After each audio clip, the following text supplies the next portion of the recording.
Subscribe करें हमारे YouTube channel Pradeep Raidas को और हमारे वीडियो पाएं सबसे पहले। नमस्कार साथियों, मैं आपका दोस्त प्रदीप रैदास। कल की जो वीडियो थी हमने उसमें आपको बताया था स्वर मतलब अलंकार, आरोह अवरोह, पकड़, वादी, संवादी, अनुवादी, विवादी, गमक और पूर्व राग, उत्तर राग और साथ में हमने आपको बताया था परिभाषा। ये कुछ परिभाषाएं हमने बताई थी, पहला भाग कल रिकॉर्ड किया था। आज हम उसी का दूसरा भाग रिकॉर्ड करने जा रहे हैं, जिसमें हम आपको कुछ परिभाषाएं और बताएंगे। परिभाषाओं के हो सकता है 2-3 वीडियो हो जाएं, तो आप लोग सुने बस ध्यान से कि क्या है हमारे वीडियो में, और गुरुजन ध्यान दें, अगर हमसे कोई त्रुटि हो जाती है तो आप हमें स्पेशली कॉल करके या कमेंट बॉक्स में भी बता सकते हैं। तो चलिए अब शुरू करते हैं अपना वीडियो। तो आज की पहली परिभाषा हम आपको बताते हैं। हमने कल गमक का एक प्रकार छोड़ दिया था, मिश्रित और स्वरित, है ना। मिश्रित बोला था, स्वरित नहीं बोला था, तो उसको हम आज बता देते हैं।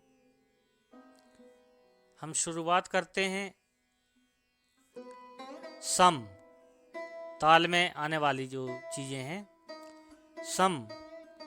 सम कहलाती है ताल की पहली मात्रा, अर्थात आप उत्तर ये दे सकते हैं कि ताल की पहली मात्रा को सम कहते हैं। अब दूसरा खाली, जिस मात्रा पे खाली दर्शाते हैं तबले को, मतलब तिन तिन या ती ऐसा कुछ, तो आप उसे ताल की बीच की मात्रा खाली कहलाती है। ताल में खाली का होना अति आवश्यक है और सम का होना अति आवश्यक है, वरना ताल को हम अच्छी तरह से प्रदर्शित नहीं कर सकते। अगली परिभाषा है भरी। ताली और खाली के अलावा ताल की जो भी मात्राएं होती हैं उन्हें हम भरी कहते हैं। अगली परिभाषा है आपकी निबद्ध गान।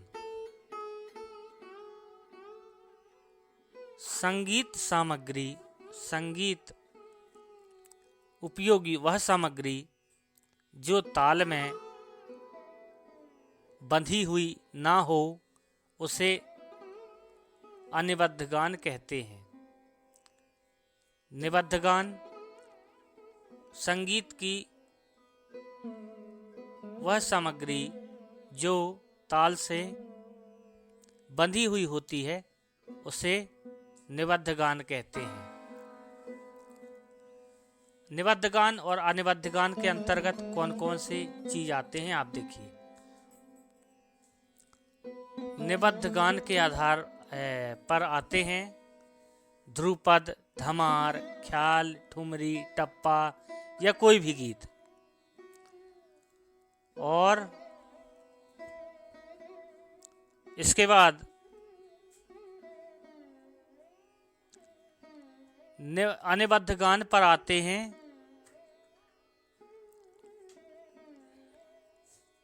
आलाप, स्वर,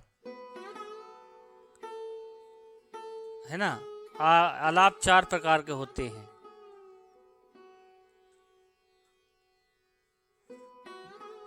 राग आलाप, रूप का आलाप, और भी होते हैं। तो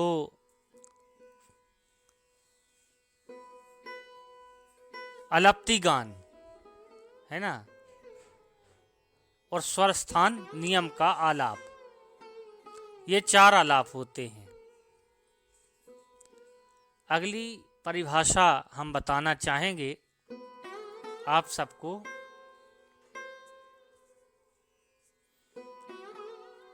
जो है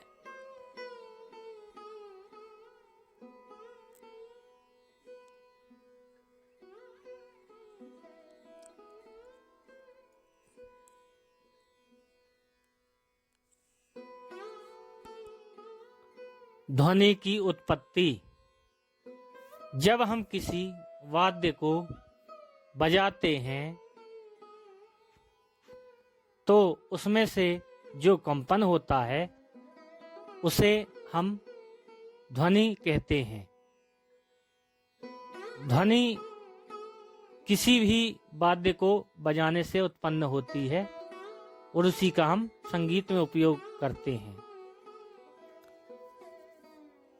अगली परिभाषा है आंदोलन। तार में तानपुरा, सितार,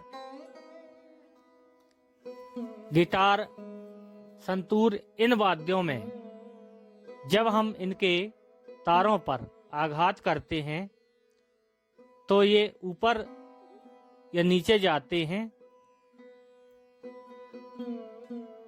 इनके ऊपर नीचे जाने से जो कंपन होता है उसे आंदोलन कहते हैं। आंदोलन के 2 प्रकार होते हैं, नियमित और अनियमित। जब ध्वनि एक समान होती है तो उसे नियमित कहते हैं, और जब एक समान नहीं रहती तो उसे अनियमित कहते हैं। अर्थात जब किसी स्वर की आंदोलन संख्या एक समान पर सेकेंड रहे तो उसे क्या कहेंगे, नियमित, और एक समान ना रहे तो उसे कहेंगे अनियमित। स्थिर और अस्थिर आंदोलन। जब किसी वाद्य की ध्वनि थोड़ा देर तक रहे, देर तक सुनाई दे, तो उसे स्थिर आंदोलन कहते हैं। और जब किसी वाद्य की ध्वनि ना सुनाई दे तो उसे अस्थिर आंदोलन कहते हैं। अर्थात तानपुरा के तार को जब हम छेड़ते हैं तो उसकी ध्वनि स्थिर होती है, और जब हम किसी लकड़ी पर आघात करते हैं तो उसकी ध्वनि अस्थिर होती है। वर्ण। स्वर की विभिन्न प्रकार की चाल को वर्ण कहते हैं। स्वर विभिन्न प्रकार से चल सकते हैं।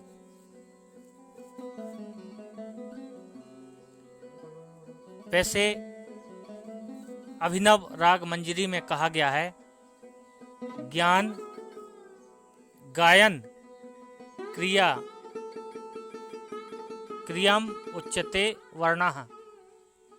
वर्ण के 4 प्रकार माने गए हैं। नंबर 1, स्थायी वर्ण। स्थायी वर्ण जब किसी स्वर को कई बार मतलब अनेकों बार प्रयोग किया जाता है तो उसे स्थायी वर्ण कहते हैं। जैसे सा रे रे गा गा मामा।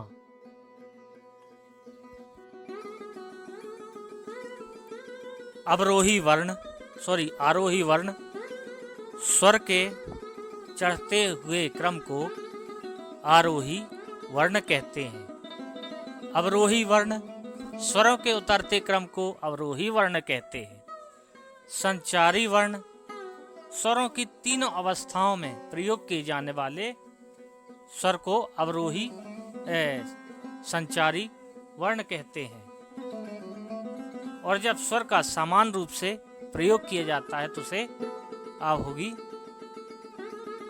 अभोग वर्ण कहते हैं। तो ये थी कुछ परिभाषाएं। आज के लिए इतनी ही। मिलेंगे आपसे अगले वीडियो में। तब तक के लिए अपना ख्याल रखिए और संगीत की सेवा करते रहिए। और हमारे वीडियो को लाइक करें, चैनल को सब्सक्राइब अवश्य करें। धन्यवाद।